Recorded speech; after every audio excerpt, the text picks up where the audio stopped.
Очень измени, прости меня. Вот такого образа. В качестве ковра.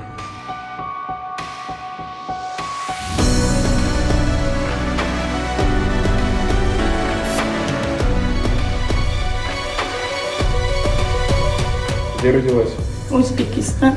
Какой мусор? Зачем вы на пол все Я постелили? нашла. В каком доме? Там дороги до не было.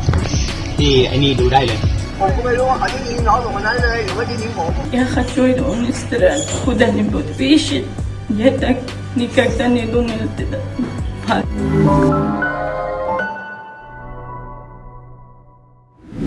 Rossiyada o'zbekistonlik ayol bayroq sabab jinoiy javobgarlikka tortilishi mumkin. Rossiyaning Nijniy Novgorod viloyatida sodir bo'lgan voqea ijtimoiy tarmoqlarda keng muhokamalarga sabab bo'ldi. Dastlabki ma'lumotlarga ko'ra, migratsiya reydi davomida huquqni muhofaza qiluvchi organlar Rossiya davlat bayrog'i tasviri tushirilgan poyandozini aniqlagan. Aytilishicha, ushbu poyandozdan O'zbekiston fuqarosi bo'lgan ayol foydalangan. Shundan so'ng tergov organlari unga nisbatan Rossiya jinoyat kodeksining davlat bayrog'ini tahqirlash moddasi bilan jinoiy ish qo'zg'atish masalasini ko'rib chiqishni boshlagan. Rossiya qonunchiligiga ko'ra, davlat bayrog'i mamlakatning rasmiy ramzi hisoblanadi. Uni qasddan haqorat qilish yoki tahqirlash jinoyat deb baholanishi mumkin. Shu sababli tergovchilar ushbu holatni ayolning harakatlari qasddan sodir etilganmi yoki bu oddiy e'tiborsizlik bo'lganmi, aynan shuni aniqlashga harakat qilmoqda. В ходе мероприятия рейдового на территории Нижегородской области в городе Бор была обнаружена гражданка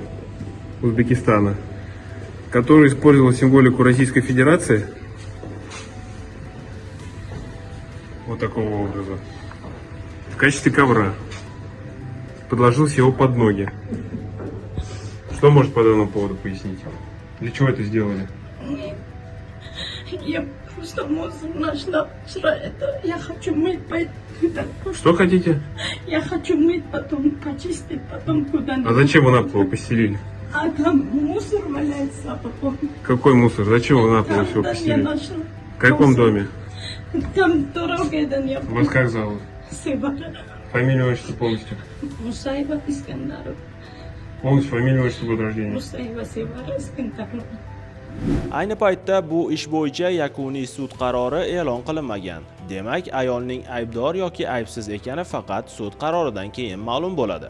Bu voqea xorijda yashayotgan yoki ishlayotgan barcha fuqarolar uchun muhim eslatma bo'lishi mumkin. Har bir davlatning o'z qonunlari va davlat ramzlariga oid alohida talablari mavjud. Ayrim mamlakatlarda oddiy ko'ringan buyum yoki harakat ham qonun oldida jiddiy oqibatlarga olib kelishi mumkin. Shuning uchun chet elga borayotgan har bir inson mahalliy qonunlar va urf-odatlar bilan yaqindan tanishib chiqishi, davlat ramzlariga hurmat bilan munosabatda bo'lishi va tushunmovchiliklarga sabab bo'lishi mumkin bo'lgan holatlardan ehtiyot bo'lishi tavsiya etiladi. Mening fikrimcha, bu videoda Rossiya huquqni muhofaza qiluvchi organlarining harakatlari juda provokatsion ko'rinmoqda. Sababi videoni tomosha qilganimda ular aynan Rossiya bayrog'i tasviri tushirilgan poyandoz ustiga ayolni turishga majbur qilayotgandek va shu holatni ataylab videoga olayotgandek ko'rindi. Videodagi ayolga qarasangiz, u juda ham sarosimaga tushgan. Go'yo nima bo'layotganini ham, o'zini qanday himoya qilishni ham bilmayapti. Menimcha bunday vaziyatda har qanday odam ham hayajonga tushib qolishi aniq. Да.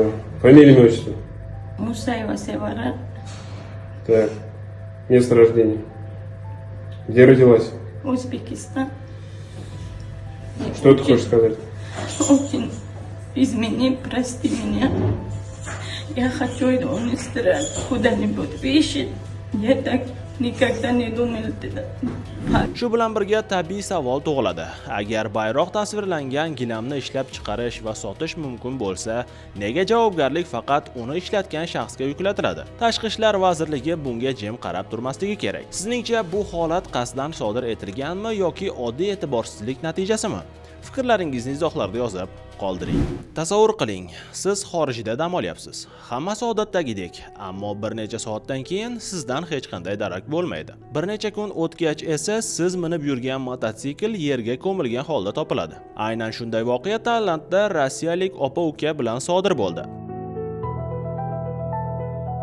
Tailandda rossiyalik 22 yoshli Diana Nazimova hamda uning 17 yoshli ukasi Roman Nazimov o'ldirib ketildi. Qotillikda gumon qilinayotgan ikki shaxs qo'lga olindi. Bu haqda Kaosot nashri xabar berdi. Ma'lum qilinishicha, Diana va Roman joriy yilning 26-iyul kuni tong soat taxminan 4:00 da Pattaya yaqinidagi Huaiyai hududidagi uyidan Honda rusumli mototsiklda yaqin atrofdagi do'konga yo'l olgan. Oradan ko'p o'tmay ular bilan aloqa uzilgan. Bedarak yo'qolishidan avval Diana onasiga shoshilinch degan xabar yuborib, kimdir ularni kuzatayotganini yozgan.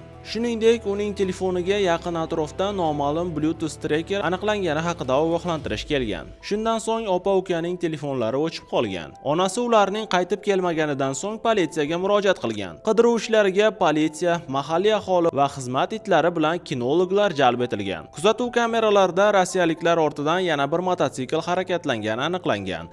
Keyinchalik ularga tegishli Honda mototsiklining ayrim qismlari Chonburi provinsiyasining Banglamong tumanidagi Txongluang eski qabristoni hududidan ko'milgan holda topilgan. Tergov davomida 43 yoshli Tana Pong laqabli va 39 yoshli Tongchai Txong laqabli asosiy gumonlanuvchi sifatida aniqlangan. Ular kecha 31-iyul kuni Sakaeo provinsiyasining Wangsambun tumanida qochishga uringan vaqtida qo'lga olingan. So'roq davomida gumonlanuvchilar rossiyaliklarning mototsiklini o'g'irlamoqchi bo'lganini tan olgan. Ularning aytishicha, Diana va Roman qarshilik ko'rsatganidan so'ng Roman otib o'ldirilgan. Diana esa kaltaklanishi oqibatida halok bo'lgan. Shundan so'ng gumonlanuvchilar jinoyat izlarini yashirish maqsadida marhumlarning jasadlarini Chonburi provinsiyasidagi Hao Chichan hududiga ko'mgan. Mototsikl esa qismlarga ajratilib, alohida ko'milgan. Ma'lum qilinishicha, politsiya gumonlanuvchilarni jasadlar yashirilgan joylarga olib borib, tergov harakatlarini davom ettirmoqda. Shuningdek, Pattaya sudi avvalroq Pong va Txongni tungi o'g'irlik hamda o'g'irlangan mulkni yashirishda gumon qilib,